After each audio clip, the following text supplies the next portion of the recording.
Evening friends, இந்த வீடியோவில் நம்ம நாளைக்கு மண்டே நிஃப்டி 50 அண்ட் சென்செக்ஸ் அதுக்கான ப்ரீ மார்க்கெட் ரிப்போர்ட் பார்க்கலாம்.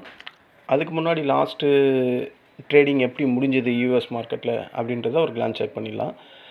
லாஸ்ட்டு ஃப்ரைடே வந்து டவ் 30 வந்து 61 பாயிண்ட் மைனஸு, எஸ்எம்பி வந்து 8 பாயிண்ட் ப்ளஸ்ஸு, நாஸ்டாக் கம்போசிட் வந்து 39 பாயிண்ட் ப்ளஸ்ஸு, எஃப்டிஎஸ்சி வந்து 71 ப்ளஸில் முடிஞ்சிருக்கு, CSC 19 minus, tax 131 point minus. மற்றதெல்லாம் நம்ம பார்த்துட்டோம். க்ரூட் ஆயில் பார்த்தா அது 112 ட்ரேட் ஆகிட்டு, லாஸ்ட்டு ட்ரேடிங்கில் 112 கிட்ட ட்ரேட் ஆகிருக்கு. அது ஹை போனது பார்த்தா 114 வரையும் போயிருக்கு. பிரெண்ட்டு இப்போ எப்படி ட்ரேட் ஆகுதுன்னு பார்த்தா பிரெண்ட்டு 109.05 யூஎஸ்டியில் ட்ரேட் ஆகிட்டுருக்கு. ஸோ பிரெண்ட்டு வந்து அதோட ஹையஸ்ட்டு பாயிண்ட் போனது இதே லெவல்லையே தான் சஸ்டெயின் ஆகிட்டுருக்கு. ஸோ மார்க்கெட்டில் பிரெண்ட் ஆயிலு அந்த இந்த க்ரூட் ஆயில் இதோட ப்ரைஸ் எல்லாம் அந்த $110 $112 இந்த ரேஞ்சிலே ட்ரேட் ஆகிட்டே இருக்குது. ஆனால் மார்க்கெட்டில் அந்த குளோபல் வார் இம்பேக்டோட அந்த டென்ஷன் வந்து இன்க்ரீஸ் ஆகிட்டே இருக்குது. டெய்லியும் ஒரு நியூஸு, நாளைக்கு டெட்லைனு 26ஆம் தேதி அப்படின்னு யூஎஸ் ட்ரம்ப் வந்து டெட்லைனை மீறிட்டிங்கன்னா ஒரு பிரளயமே வரும் அப்படின்னு சொல்லி அவருக்கு அந்த த்ரெட்டன் பண்ணுறது தான் வாயில் வடை சுடுற வேலை தானே, அது சுட்டுக்கிட்டே இருக்கார். நீ வா, நான் வெயிட் பண்ணிக்கிட்டு இருக்கேன்னு இந்த பக்கம் ஈரான் சொல்லிக்கிட்டு இருக்கு. ரெண்டு பேரும் சளைச்சவங்களே இல்லாத லெவலில் போர் உக்கிரமாக இருக்குது. அப்போ ஆல்ரெடி நம்ம மார்க்கெட்டு நம்ம கிஃப்ட் நிஃப்டி எவ்வளோ ட்ரேட் ஆகுது, 165 பாயிண்ட் மைனஸில் இருக்குது இப்போதைக்கு. அதாவது லாஸ்ட்டு ட்ரேடிங்கில் வந்து 22,540 க்ளோஸ் ஆகிருக்கு. அப்போ 165 பாயிண்ட் மைனஸ். இப்போது இது எவ்வளோ முடிஞ்சிருக்கு, 22,713 முடிஞ்சிருக்கு. ஸோ வேரியேஷன் வந்து இப்போவே ஒரு 165 பாயிண்ட் இருக்குது.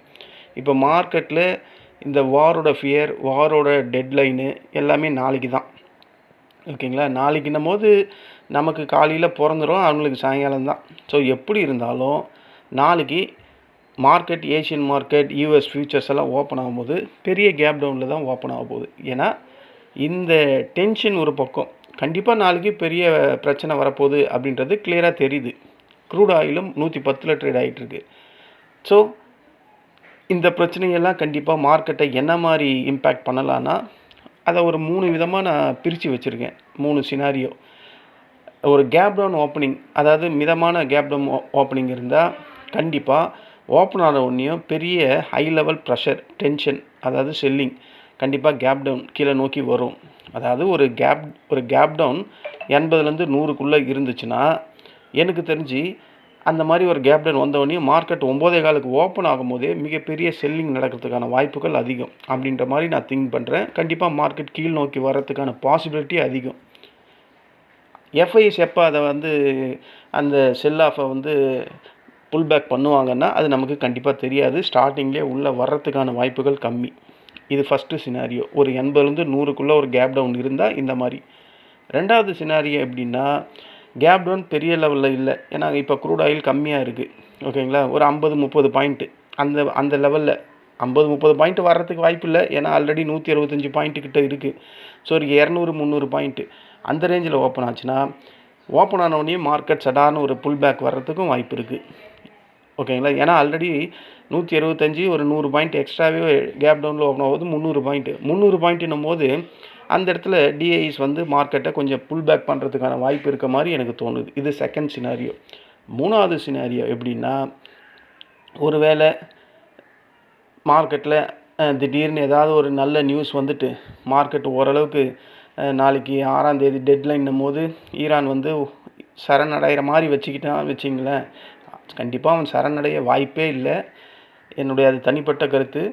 வாய்ப்புகள் கொஞ்சம் 1% கூட கிடையாது. ஈரான் வந்து அமெரிக்கா சொல்கிற மாதிரி நடக்கும் அப்படின்றதுல எனக்கு துளி கூட நம்பிக்கை கிடையாது. ஓகேங்களா, அமெரிக்கா வேணும்னா ஈரான் சொல்கிற மாதிரி நடக்கிறதுக்கான வாய்ப்புகள் இப்போ மாறிக்கிட்டு இருக்குது.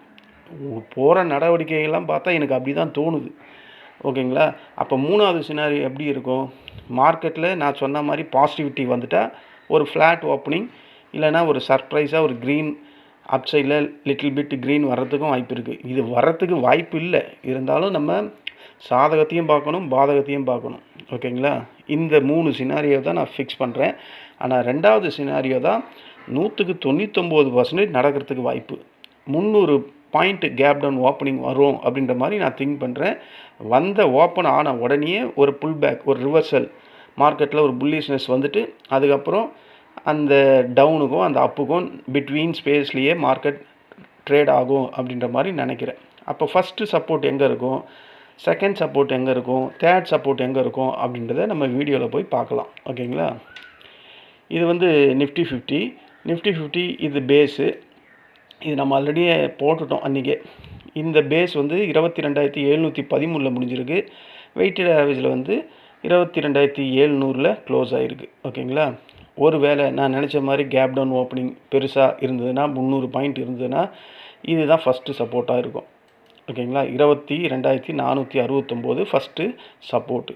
அதுக்கு முன்னாடியே ஒரு சப்போர்ட் இருக்குது. அது 22,581 இருக்குது. ஏன்னா நான் ஒரு 300 பாயிண்ட் கேப் டவுன் அப்படின்னு சொல்லும் போது இங்கே தான் ஓப்பன் ஆகிறதுக்கு வாய்ப்புகள் இருக்குது. 22,469 அந்த ரேஞ்சில்.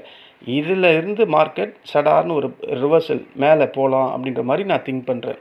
அந்த ஓப்பன் ஆகணும் போது ஓப்பன் ஆகிட்டு 9:15 ஓப்பன் ஆகுதுன்னா அந்த 9:30க்குள்ளே ஒரு மேலே போயிட்டு அதுக்கப்புறம் ஒரு சைட் வேல வரலாம், இல்லைனா மறுபடியும் கீழே வரலாம் அப்படின்ற மாதிரி. கீழே வர்றதுக்கான வாய்ப்புகள் தான் அதிகமாக இருக்குது.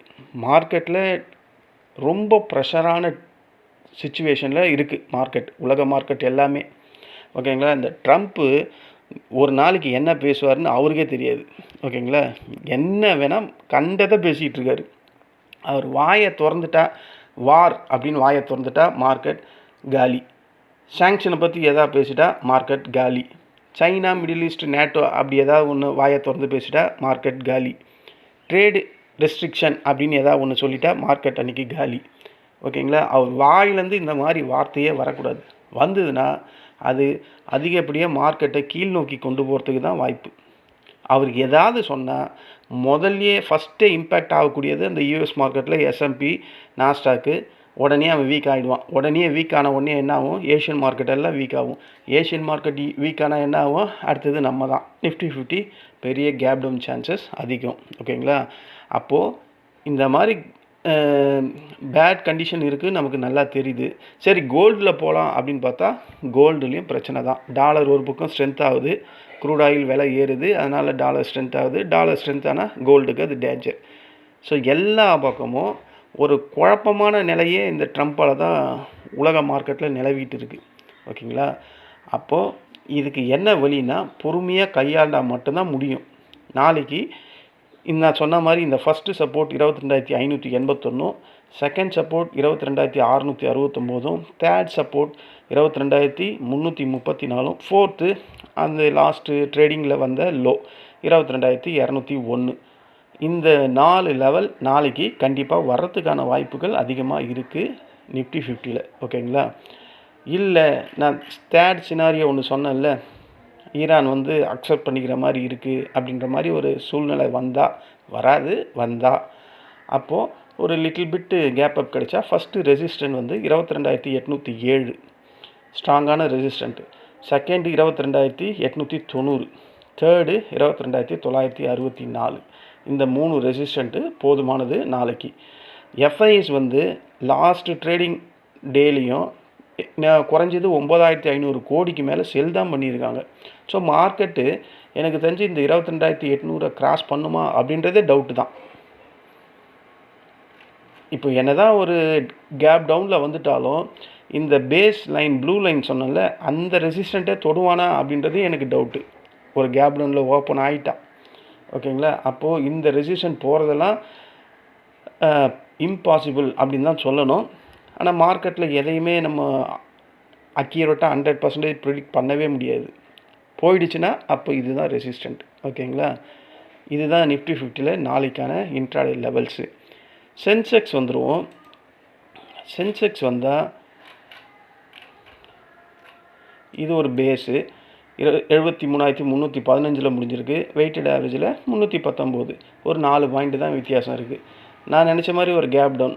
நான் நிஃப்டி 50யே ஒரு 300 பாயிண்ட்டுனா இவன் 700 பாயிண்ட்டு கேப் டவுன் ஆகிறதுக்கு வாய்ப்பு. அப்போது 700 பாயிண்ட்டுனா இவன் எவ்வளோ வரையும் வருவான், 72,800 இல்லைனா 72,800 வரலாம், இல்லைனா 72,600 இந்த ரேஞ்சில் ஓப்பன் ஆகலாம்.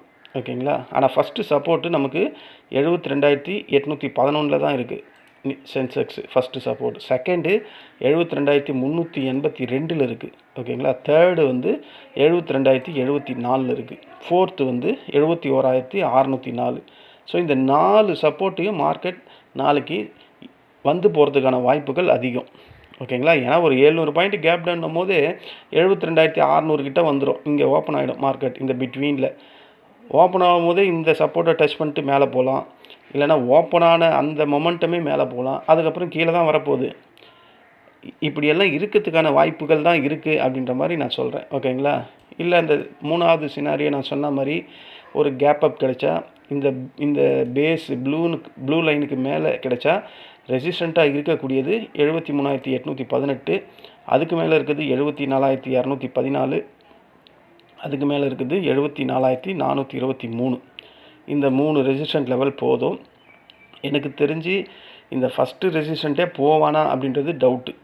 மார்க்கெட் இருக்கக்கூடிய இந்த பேட் நியூஸு, வார் டென்ஷன், நாளைக்கு டெட்லைன்ஸு, ஸோ இந்த மாதிரி ட்ரம்ப் ஒன்று சொல்ல, ஈரான் ஒன்று சொல்ல, போர் வந்து உச்சக்கட்டத்தை அடைஞ்சிருக்கு.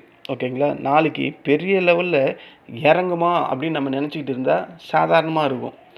சரி ஏறிடுமா அப்படின்னு நினச்சா பெரிய லெவலில் இறங்கும். இதுதான் மார்க்கெட்டு. ஸோ இந்த மாதிரி சிச்சுவேஷனில் நம்ம பேனிக் ஆகாமல் கரெக்டாக நம்ம ட்ரேட் அளவை தெரிஞ்சுக்கிட்டு மார்க்கெட்டில் எங்கே இருக்குது சப்போர்ட்டு, எங்கே ரெசிஸ்டண்ட் இருக்குது, மார்க்கெட்டோட என்ன மாதிரி நியூஸஸ் இருக்குது, மார்க்கெட்டில் எஃப்ஐஎஸ் பெரிய ஆளுங்க என்ன சைடில் இருக்காங்க, இதெல்லாம் ஃபோக்கஸ் பண்ணிவிட்டு கரெக்டாக ட்ரேட் பண்ணுங்கள். கண்டிப்பாக ஒரு இந்த மணியை ஃபோக்கஸ் பண்ணுங்கள். இந்த மணியை ஃபோக்கஸ் பண்ணால் உங்களுக்கான வெற்றி வாய்ப்புகள் கண்டிப்பாக இருக்கிறதுக்கான வாய்ப்புகள் அதிகம். ஏன்னா நான் ஒரு ஆப்ஷன் பையர், நான் அப்படி தான் பண்ணிக்கிட்டு இருக்கேன். அதனால் நான் அதையே தான் உங்களுக்கும் சொல்கிறேன். ஓகேங்களா?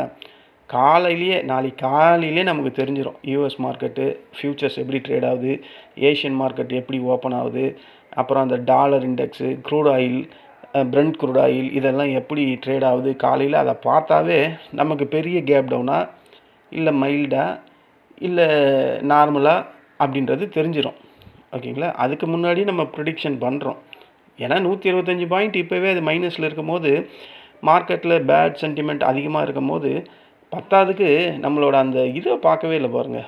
யூஎஸ்டி ஐஎன்ஆர் பரவாயில்லைங்க, 92.690க்கு வந்திருக்கு.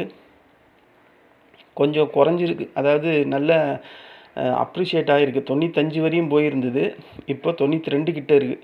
பரவாயில்ல, இது கொஞ்சம் சாதகமாக இருக்குது. ஆனால் என்ன சாதகமாக இருக்குது, எஃப்ஐஎஸ் எப்படியும் செல் தான் பண்ண போகிறான். நம்ம அவனை என்ன பண்ணுறதோ ஒன்றும் புரியல. நம்மளால் என்ன பண்ண முடியும், கவர்மெண்ட்டு தான் ஏதாவது பண்ணணும். நம்ம கவர்மெண்ட் என்ன பண்ணலாம், இன்னும் எஸ்டிடி எப்படி உயர்த்தலாம் அப்படின்ற மாதிரி தான் யோசிச்சுட்டு இருக்கு. மார்க்கெட்டை பற்றியெல்லாம் கவர்மெண்ட்டுக்கு அக்கறை இருக்க மாதிரியே தெரியல. எஃப்ஐஎஸ் கண்டினியூஸாக எனக்கு தெரிஞ்சு ஒரு 4 மாதமாக ரெக்கார்டு செல்லிங் நடத்திட்டு இருக்கான்னு நினைக்கிறேன். ரெக்கார்ட் செல்லிங்கே தாண்டிட்டு இருப்பான்னு நினைக்கிறேன்.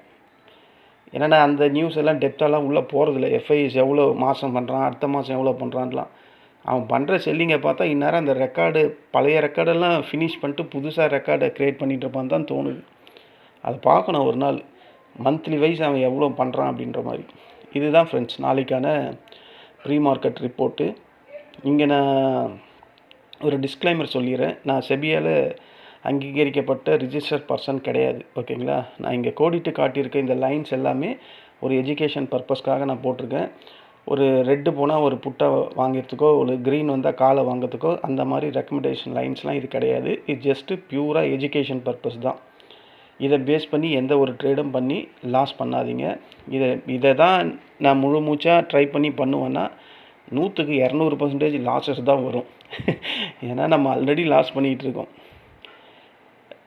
இதுலேயும் இந்த லைனை பேஸ் பண்ணி நீங்கள் ட்ரேட் பண்ணி லாஸ் பண்ணாதீங்க. இந்த லைனை எப்படி நீங்கள் யூஸ் பண்ணிக்கணுன்னா, இந்த ஓஐ சீட்டில் போயிட்டு, இந்த ஆப்ஷன் செயினில் போயிட்டு, இந்த எல்டிபி ஓஐயில் போயிட்டு, இதெல்லாம் நம்ம இதுக்கு ஏற்ற மாதிரி எப்படி ட்ரேட் ஆகுது அப்படின்ற மாதிரி பார்த்தா அதில் ஒரு நியாயம் இருக்கும். அதில் வால்யூம் எப்படி நடக்குது அப்படின்றத பார்த்தா ஒரு ஒரு நம்பகத்தன்மை இருக்கும். நான் ஜஸ்ட்டு லைனை மட்டும்தான் காட்டுறேன். இதெல்லாம் பேஸ் பண்ணி நீங்கள் பண்ணக்கூடாது. ஓகேங்களா? இந்த வீடியோ உங்களுக்கு பிடிச்சிருந்தா என்னுடைய சேனலை சப்ஸ்கிரைப் பண்ணுங்கள். நம்ம நாளைக்கு இன்ட்ராடே டைமில் மீண்டும் சந்திக்கலாம். விக்ஸு இன்னும் 25 கிட்ட 26 இருக்குது. ஸோ வாலட்டிலிட்டி ஹெவியாக இருக்கும் ஃப்ரெண்ட்ஸ். கேர்ஃபுல்லாக ட்ரேட் பண்ணுங்கள். நன்றி, வணக்கம்.